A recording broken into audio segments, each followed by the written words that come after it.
सुदामा इतने दुबले पतले थे, सारी जिंदगी चलते, अब ऐसी चाल से धीरे धीरे तो द्वारिका नहीं पहुंच सकते थे। चलना हमारा काम है, तुम कदम तो बढ़ाओ, तुम्हारे कदमों में मंजिल तक पहुंचने की जो सामर्थ्य है वो तुम्हारे कदमों में नहीं है, वो मंजिल तक पहुंचाने की ताकत भगवान ही देंगे। तुम केवल चल पड़ो, निकलो। भगवान को पाने का लक्ष्य बनाकर उस राह पर चलो। सुदामा चले तो भगवान कृष्ण गाड़ी लेकर के आ गए, बैलगाड़ी। बाबा राम राम। सुदामा जी राम राम भैया, राम राम। कहाँ जा रहे हो? भैया हम द्वारिका जा रहे हैं। क्यों? हमारे मित्र द्वारिका में रहते हैं, कृष्ण उनका नाम है, अब तो राजा हो गया है, हमारे साथ पढ़ा, एक स्कूल में ही थे हम लोग, एक गुरुजी क्या साथ में लकड़ी काटते थे। तो भगवान गाड़ी वाले बन करके आए हैं। बाबा तो तुम्हारा जो मित्र है तुम्हारे साथ पढ़ा है? हाँ, उज्जैन में हम लोग एक साथ पढ़ते थे। और तुम अब मिलने जा रहे हो? तुम्हारा मित्र कृष्ण है? हाँ हाँ मैं भी जानता हूं कृष्ण को, वो तो राजा हो गए हैं और तुम तो रहे भिखारी, क्या तुम्हें पहचान लेंगे तुम्हारे मित्र? सुदामा बोले देखो मित्र तो बड़ा हो गया है, बड़ा आदमी है, पता नहीं मुझे गरीब को पहचानता है कि नहीं, परंतु चल के एक बार मिल लूं, नहीं पहचानेगा तो वापस आ जाऊंगा, दूर से ही सही अपने मित्र को जी भर के देख तो लूंगा कैसा है, बदला कि नहीं बदला। बाबा वैसे लोग पहचानते नहीं है, बड़े पद पर जाने के बाद कोई किसी को थोड़ी पहचानता है। सुदामा जी बोले नहीं, जो मेरा मित्र है ना, मेरा कन्हैया, वो सब लोगों की तरह नहीं है, उसमें कुछ अलग है, मुझे विश्वास है मुझे वो जरूर पहचानेंगे। तो भगवान जो गाड़ी वाले के रूप में आए, भगवान ने कहा अच्छा बाबा मैं भी द्वारिका ही जा रहा हूं, बुरा ना मानो तो कहूं? हाँ हाँ कहो। सुदामा जी बोले अपनी गाड़ी में क्या मुझे एक छोटी सी जगह दोगे? हाँ हाँ पूरी जगह लो। सुदामा जी बोले किराया तो नहीं लोगे? लूंगा, किराया तो लूंगा, फ्री में कैसे? सुदामा जी बोले तो फिर जाओ, हम पैदल आ रहे हैं। क्यों? सुदामा जी बोले हमारे पास किराया नहीं है देने का, बिठालना हो तो बिठाओ, नहीं तो राम राम। अच्छा चलो आओ बैठो। सुदामा जी को भगवान गाड़ी पर बिठाए और गाड़ी चली चली चली चली, चलते चलते गाड़ी किसी शाम कहीं रुके तो किसी शाम में कहीं रुके, रुकते चलते भगवान ही गाड़ी वाले के रूप में आए थे। कई बार हमारी मदद करने भगवान ही आते हैं, इसलिए हर रूप में यदि भगवान का दर्शन हो जाए तो ना जाने किस रूप में नारायण मिल जाए। कोई भी आपके सामने आए उसे आप भगवान के रूप में देखें कि ये भगवान है। जब कोई आपकी हेल्प करता है, मदद करता है, तो आपको उसे भगवत दृष्टि से ही देखना चाहिए कि ईश्वर ही हमारी इस रूप में मदद किए। अच्छा आज तक आपकी किसी न किसी ने मदद तो की होगी, कोई तो होगा जो आपकी मदद किया होगा। किया कभी किसी ने आपकी हेल्प? बोलो हाँ या ना। इस संसार में माना कि 99 लोग बेईमान हैं, पर कोई एक तो अच्छा है। ये पृथ्वी उन 99 बेईमानों के बल पर नहीं टिकी, उस एक अच्छे व्यक्ति के बल पर टिकी है, एक। इसलिए जब कोई आपके साथ भला करे तो उसे भगवान के रूप में देखिएगा कि भगवान ही इस रूप में आकर मेरी मदद कर रहे हैं, उसे भगवान के रूप में स्वीकार कीजिएगा, स्वीकार कीजिए। सुदामा द्वारिका पहुंचे, लोगों ने पूछा भैया कहां से आए हो? सुदामा जी ने बताया हम सुदामापुरी से आए हैं, पोरबंदर, आज का पोरबंदर, कल का सुदामापुरी। सुदामा जी बताए हम वहां से आए हैं। लोगों ने कहा द्वारिका में कैसे आए? बोले ये जो कृष्ण है ना, ये हमारे बचपन के मित्र हैं। सुदामा जी बड़ी खुशी से बता रहे हैं सबको, पर लोगों ने मजाक उड़ाना शुरू कर दिया। अच्छा भीख मांगने का नया तरीका ढूंढा है बाबा ने, हमारा मित्र द्वारिकाधीश है। अरे तुम्हारी शकल देखिए, फटे से कपड़े तुम्हारे पास, धोती पहनने के भी कपड़े पहनने की भी तुम्हारी हैसियत नहीं, फटे पुराने कपड़े। क्या तुम्हारे मित्र द्वारिकाधीश हो सकते हैं? उनके पास तो बड़े बड़े राजा महाराजा आते हैं। सुदामा जी बोले तुम सबका कहना सही है, बड़ा अपमान। एक बात बताएं मेरी मां, भक्ति के रास्ते पर चलने वालों को अपमान से गुजरना पड़ता है। भगवान ना अपने भक्त का बहुत अपमान कराते हैं, बताओ क्यों? मीराबाई को लोगों ने क्या कहा? पग घुंघरू बांध मीरा नाची रे, लोग कहें वो तो भैरे बवरिया, और सास कहे कुल नासी रे। सास कहती है इसने तो मेरे कुल का नाश कर दिया। लोग कहें वो तो भैरे बवरिया, और सास कहे कुल नासी रे। राणा ने विष दिया मानो अमृत पिया, मीरा रानी दीवानी कहाने लगी, वो तो गली गली हरिगुण। मीरा को जहर पिलाया, मीरा को कुल नासी कहा, मीरा को चरित्रहीन कहा, मीरा को कुल का कलंक कहा।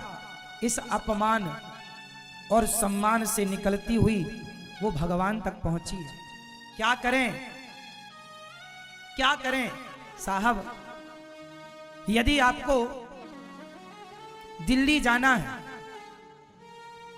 मुंबई से, यदि आपको बंबई से दिल्ली जाना है, तो रास्ते में जितनी स्टेशन आती हैं उन सारी स्टेशनों को पार करना ही पड़ेगा। उन स्टेशनों को, उन शहरों को पार करके ही आप दिल्ली तक पहुंचेंगे। यदि दिल्ली जाना है तो उन स्टेशनों को पार करना ही पड़ेगा। उसी तरह ईश्वर तक जाना है तो अपमान और सम्मान की स्टेशनों को पार करना ही पड़ेगा। इस रास्ते से गुजरना ही पड़ेगा। आप सोचें कि मेरा अपमान ना हो और भगवान मिल जाए, तो एक का नाम बता दो जिसका अपमान ना हुआ और भगवान मिले हो। नरसिंह मेहता के बारे में आप जानते हैं? नरसिंह मेहता के अपनों ने, उनकी सगी भाभी ने उन्हें घर से निकाल दिया था, रोटी नहीं देती थी खाने को।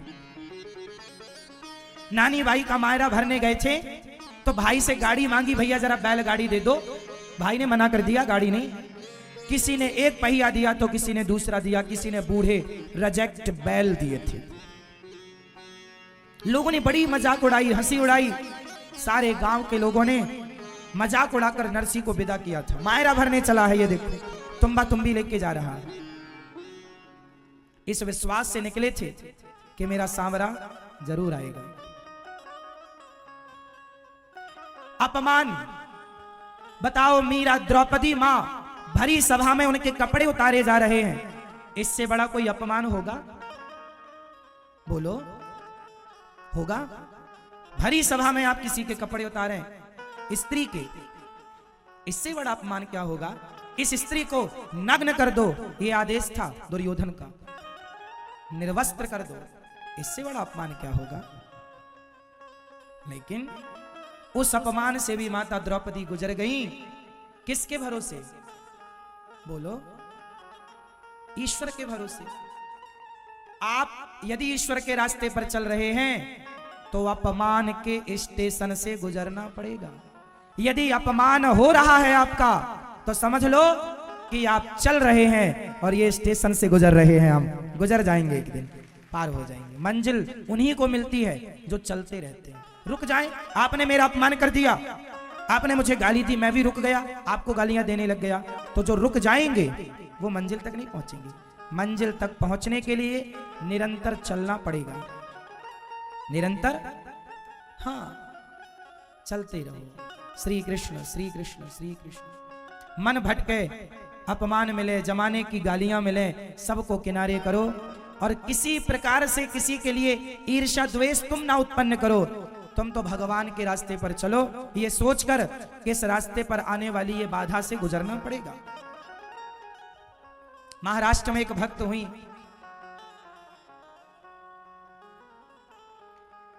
भक्तिमती शक्कोबाई।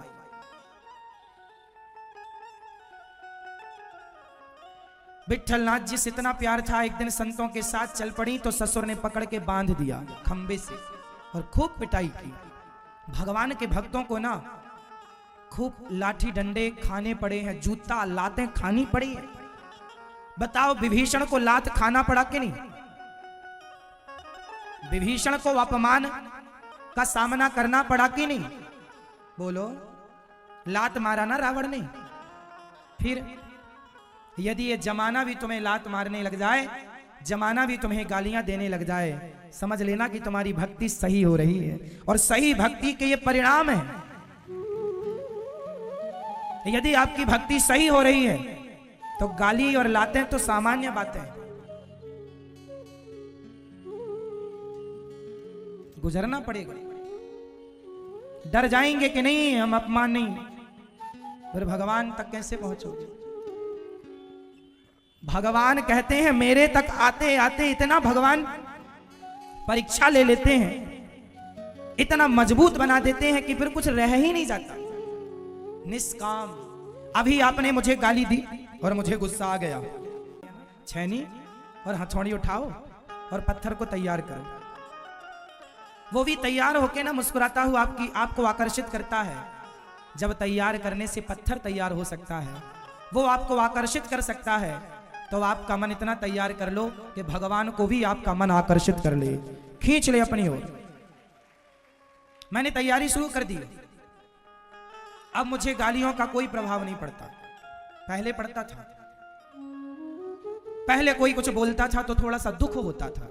देखो, अच्छा करने पर भी लोग क्या क्या कहते हैं, थोड़ा सा दुख होता था। अब नहीं होता, अब दुख भी नहीं होता। क्यों? क्योंकि अब मुझे पता है कि यदि ईश्वर के रास्ते पर चलना है, भगवत प्राप्ति के मार्ग पर चलना है, तो हमें इन स्टेशनों से गुजरना ही पड़ेगा। अब तो मैं तैयार हूं। अब तो मैं गालियां कोई दे तो गालियां सहर्ष खाने को सुनने को तैयार हूं। कोई थप्पड़ भी मारे तो अब मैं अपने आप को थप्पड़ खाने के लिए भी तैयार कर चुका हूं। कोई लातें भी मारे तो उसके लिए भी अब मैंने अपने आप को तैयार। पहले तैयार नहीं था, अब तैयार हूं। क्यों? क्योंकि मुझे पता चल गया है कि ये सब कुछ बंधन है। ईश्वर की प्राप्ति में अपमान भी बाधा है और सम्मान भी। अब मुझे अपमान ही नहीं, कोई मेरा सम्मान करे, कोई मेरी तारीफ करे तो ना मुझे तारीफ प्रभावित करती, ना सम्मान प्रभावित करता, ना अपमान प्रभावित करता। इन दोनों से जब ऊपर उठेंगे, मैंने अपने आप को तैयार किया है इसके लिए क्या मुझे अपमान और सम्मान के दलदल से ऊपर, जैसे कमल दलदल से ऊपर जाकर के खिलता है, तो ऊपर यदि है तो वह शोभनीय है। बस यही है। आपको भी सम्मान और अपमान के दलदल से ऊपर उठकर केवल भगवान की तरफ देखना है। सुदामा ने कोई परवाह ना की कि जमाना हमें क्या कह रहा। मिलन की चाहत थी, चले चले द्वार पर पहुंचे। भैया श्री कृष्ण से मिलना है। द्वारपाल गए, हे प्रभु शीस पगा न जगा तन में, आही जाने को आही बसे के ही ग्रामा, धोती फटी सिलटी दुपटी, अरुपाय उपासन की नहीं सामा, द्वार खड़ो तुझ दुर्बल एक, रहो चकिसो वसुधा। चोरी को एकलव्य ने समझ लिया। चोरी चोरी चोरी चोरी, चुपके चुपके चुपके चुपके कॉपी कर लिया। क्या कर लिया? कॉपी कर लिया। कैसे ब्रह्मास्त्र चलेगा, ऐसे ऐसे ऐसे ऐसे, और इतना बड़ा वैज्ञानिक हो गया कौन? एकलव्य। तब गुरु द्रोणाचार्य जी को लगा कि ये तो मेरी विद्या को चोरी से ले लिया। तो गुरु द्रोणाचार्य जी डर गए। डर इस बात का था कि कहीं एकलव्य अपनी विद्या का, अपनी शक्ति का दुरुपयोग ना करे। आज पाकिस्तान के पास परमाणु हाथ लग गया है तो रोज धमकी देता है, पटक दूंगा पटक दूंगा पटक दूंगा, कहता है कि नहीं? पाकिस्तान के पास परमाणु लग गया, हाथ लग गया, तो वो रोज धमकी देता है ना हम भारतवासियों को, पटक दूंगा। तो फिर हमारे देश के प्रधानमंत्री कहते हैं तो हमने भी जो बना रखे हैं वो दीपावली में फोड़ने के लिए तो बना नहीं रखे है ना। तब फिर वो जाके चुप होता है। सही है। कुल मिला के ये बताओ कि गलत आदमी के पास यदि शक्ति लग गई तो वो उसका क्या करेगा? जोर से दुरुपयोग करेगा ना। उसी प्रकार गुरु द्रोणाचार्य जी को लगा कि कहीं एकलव्य कहीं जाकर कौरवों से हाथ ना मिला ले, क्योंकि महाभारत युद्ध होगा ये पहले से तय था। ये जानते थे। गुरु द्रोणाचार्य जी त्रिकालदर्शी थे। गुरु द्रोणाचार्य जी कोई सामान्य इंसान नहीं थे, त्रिकालज्ञ थे। वो जानते थे कि कल महाभारत का युद्ध होने, कल मेंस आने वाले वक्त में महाभारत होगा, और यदि एकलव्य ने कौरवों से दोस्ती कर ली तो कौरवों की ताकत 10 गुना बढ़ जाएगी। कौरवों की शक्ति, सोचो कि कौरव यदि 10 गुना शक्तिशाली हो गए होते तो आज एक नारी के कपड़े उतारते हैं, फिर तो एक साथ 10-10 नारियों के कपड़े उतारते, क्योंकि गलत आदमी के पास शक्ति लगेगी तो वो गलत ही करेगा, वो सही कैसे करेगा? यदि दुर्योधन पावरफुल हो जाता तो दुर्योधन क्या करता? वो तो उल्टे ही काम करता। जब अपनी भौजाई के कपड़े उतार रहा है, दुर्योधन की रिश्ते में द्रौपदी कौन लगी? बोलो मेरी मां, कौन लगी? भाभी लगी ना। हम लोग गांव में भौजाई कहते हैं, भाभी लगी। तो भाभी को हम लोग क्या दर्जा देते हैं? माता का। भाभी हमारे लिए कौन होती है? माता। लक्ष्मण जी की भाभी कौन थी? माता सीता।